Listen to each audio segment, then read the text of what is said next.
Coming up tonight on the News at 5. Lewis and Clark Public Health says it's received some complaints about spectators not following health rules at some high school games. Plus, Lewis and Clark County Commissioners approved a new zoning plan for the Helena Valley, but not before making some changes. From Montana's news leader, this is MTN News at 5.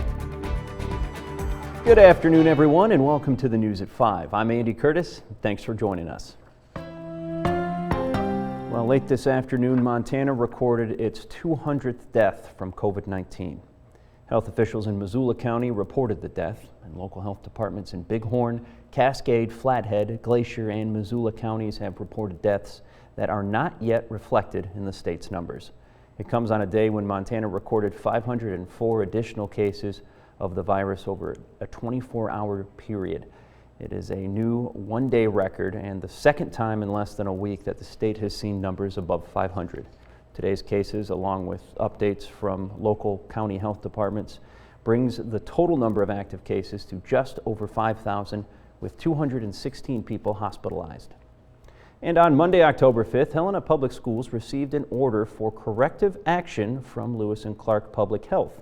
The order alleged that spectators at some sporting events were out of compliance with rules aimed at preventing the spread of COVID-19.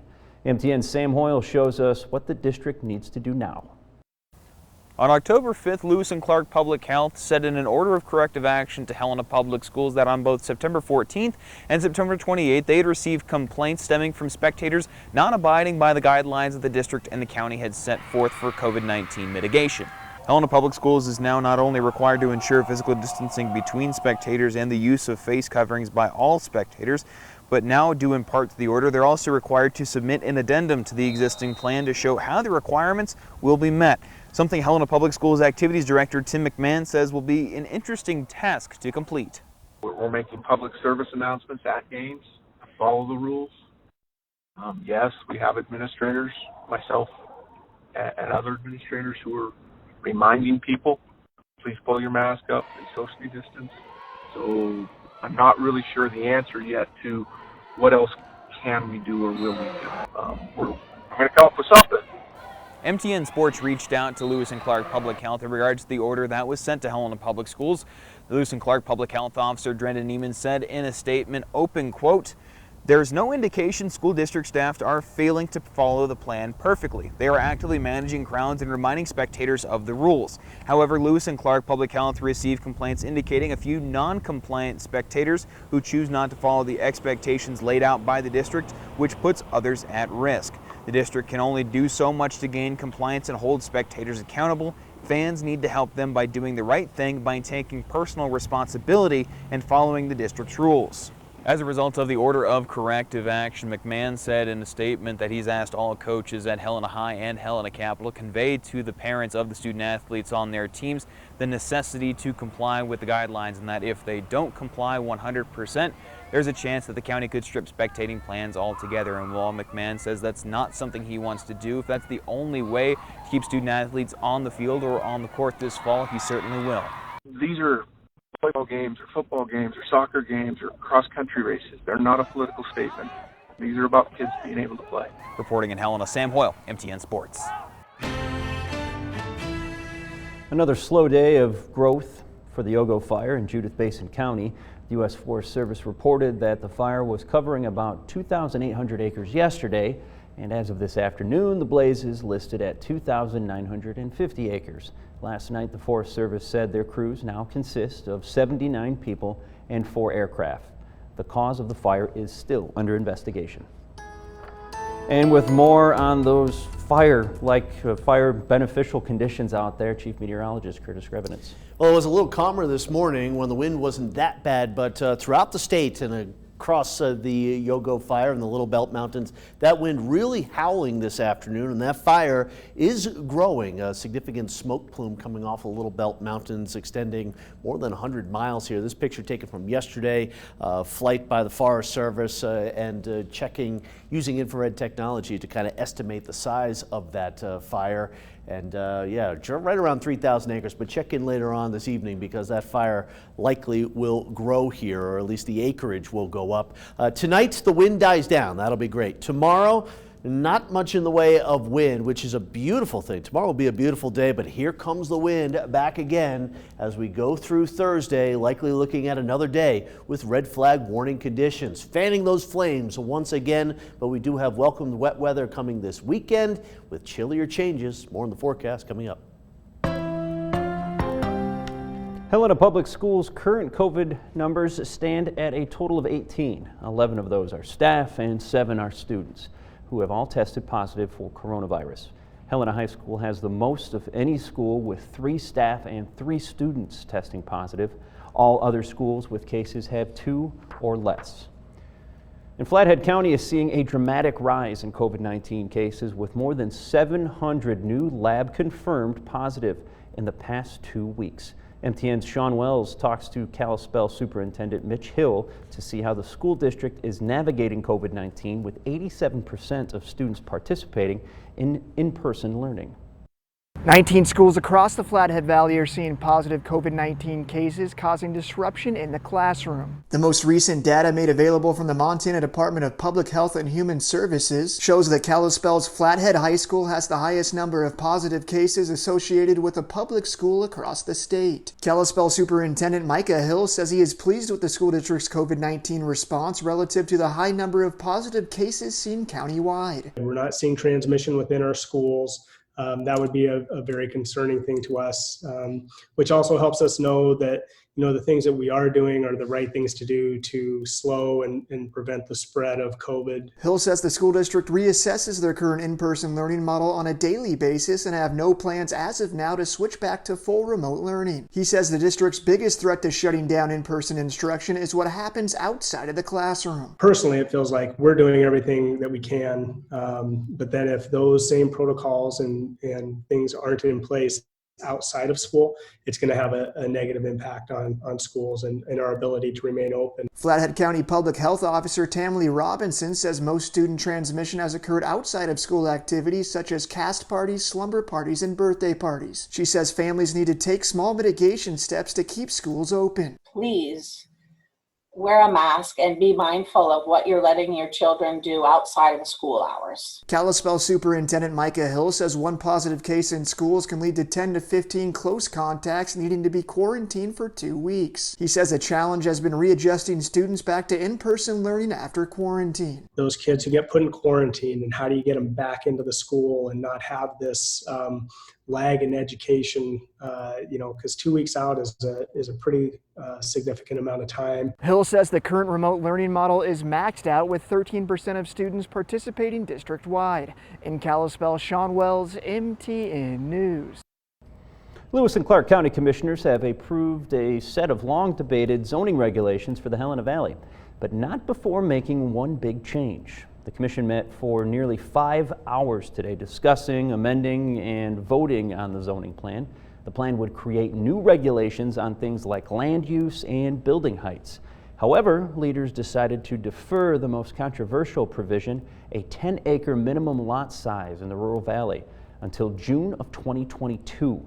They plan to put together a working group to give stakeholders a chance to weigh in on potential changes. Commissioners argued that regulations are needed to manage growth in the valley and help address issues like fire protection, water, and roads. I know this job is hard. Work has been bitter in some cases. It's our duty to do this today. This is a monumental moment for Lewis and Clark County. Now that the Commission has approved a resolution of intention to implement the zoning regulations, there will be a 30-day protest period before Commissioners take any final actions next month. And work to repair and reopen a local fire station closed since January could soon get underway. MTN's Coulter Onstadt explains what's expected to happen tonight and what the reopening would mean for the fire department and the community. So this is our old shower, laundry area. Fire Station 4 in Great Falls needs a lot of work. There's no kitchen, there's no bathroom, no shower, locker room area. So we'd have to get that going. We don't have any laundry facilities for our equipment. At their meeting Tuesday night, City Commissioners will consider awarding a contract for a little over $217,000 to WVH Enterprises for the work. The fire station has been essentially unusable since sewer line repairs were done earlier this year. We never wanted to leave a district unprotected, and we've done everything in our power that we could to try to minimize the offset of that. Since the closure, the firefighters who work at the station have had to work out of Station 1. While that may not be ideal, it hasn't been all bad. District 1 is our busiest house, about 3,800 calls a year.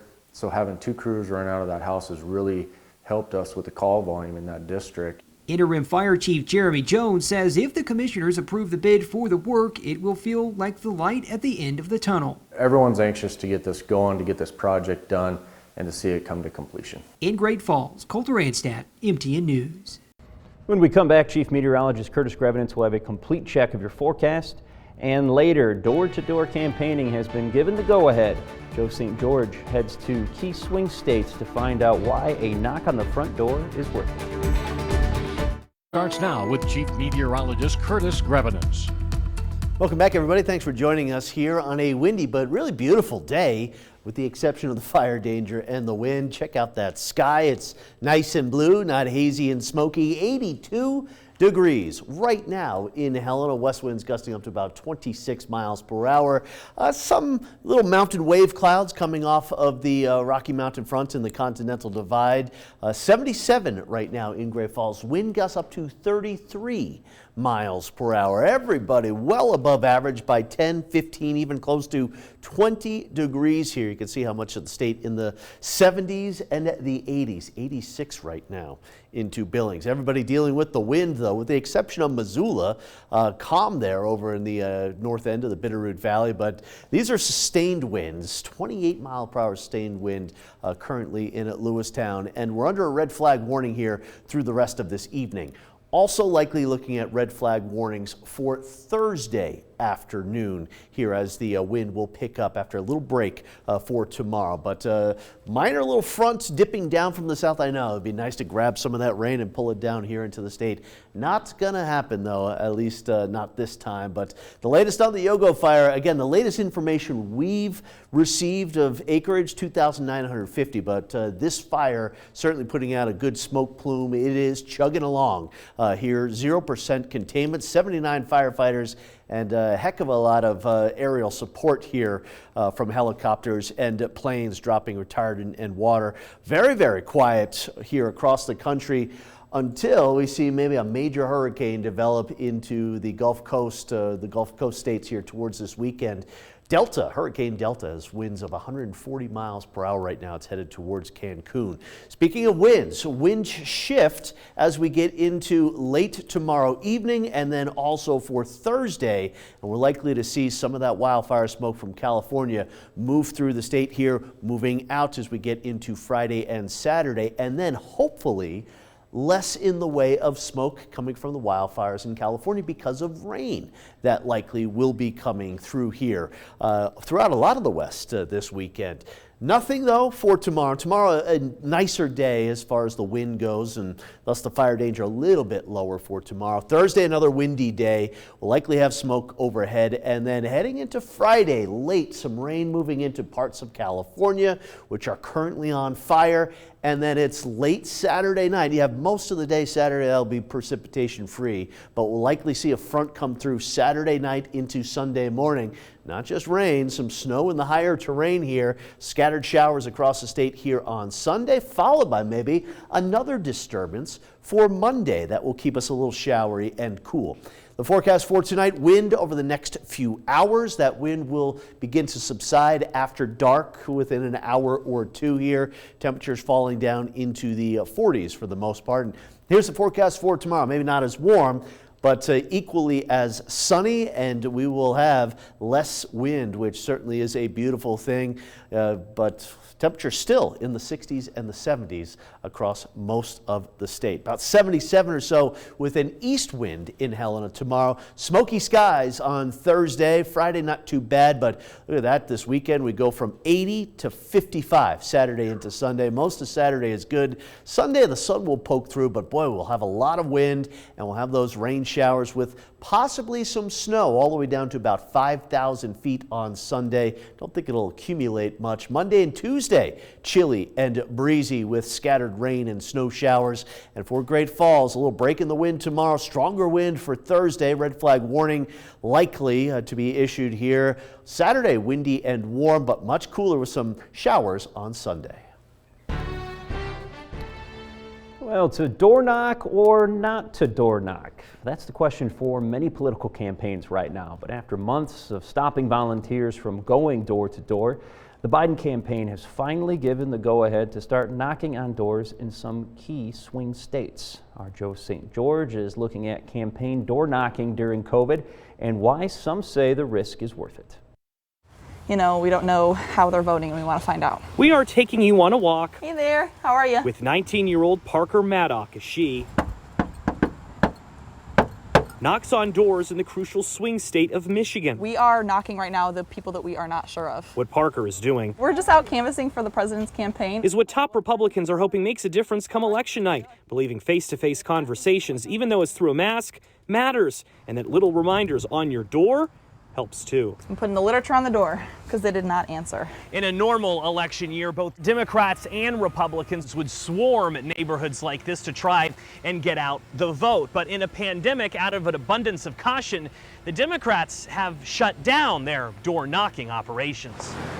That is until this past weekend when, for the first time, Democratic nominee Joe Biden gave the green light to let his supporters start knocking on doors. Up until this point, President Donald Trump's campaign has been knocking on 1 million plus doors per week.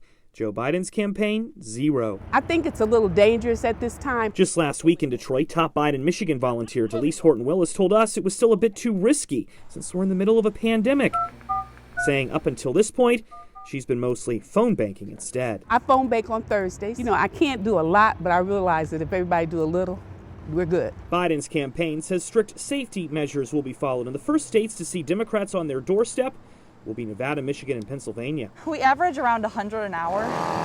Back with the Trump campaign, they're going to have to get used to some friendly competition. Have a great day, okay? In neighborhoods like this. Every time you talk to a voter, they're actually 6% more likely to vote for your candidate. In Livonia, Michigan, I'm Joe St. George. And this weekend, our series of MTN debates concludes with the race for U.S. Senate. Incumbent Republican Steve Daines meets current Montana Governor Steve Bullock to decide who should represent our state in the U.S. Senate. The national spotlight's been shining on this race, and you'll have your chance to hear from the candidates themselves Saturday night at 6 o'clock right here on KTVH or with the KTVH streaming app for Roku, Apple TV, Fire TV, or Android TV. And coming up next on the news at 5, a Great Falls organization is selling purple sweatshirts. How they're spreading the word of National Domestic Violence Awareness Month. Montana's news leader. You're watching MTN News at 5. Welcome back, everybody. Thanks for making some time for us this afternoon. October is National Domestic Abuse Awareness Month, and the Young Women's Christian Association of Great Falls is doing their part to raise awareness on this alarming issue. The YWCA is an organization that has been dedicated to empowering women and promoting peace for over 160 years. For the month of October, the YWCA is selling purple sweatshirts with the phrase, "Silence hides violence." The YWCA will also be displaying purple butterflies in the front yard of their facility. An issue the YWCA says has become worse over the past year that could be to blame on the pandemic. There's a lot of tensions that are climbing for all of us within every one of our families, and so domestic violence would obviously have an increase. So we're definitely seeing that. You can visit the YWCA's website for more information, and we'll be right back after this. When we welcome our West Coast viewers following President Trump's photo op, we'll tell you what Dr. Fauci is telling us about mask wearing and also what the holidays could look like. Also, why the results of some of those rapid COVID tests are often wrong. What you need to know when we see you back here tonight.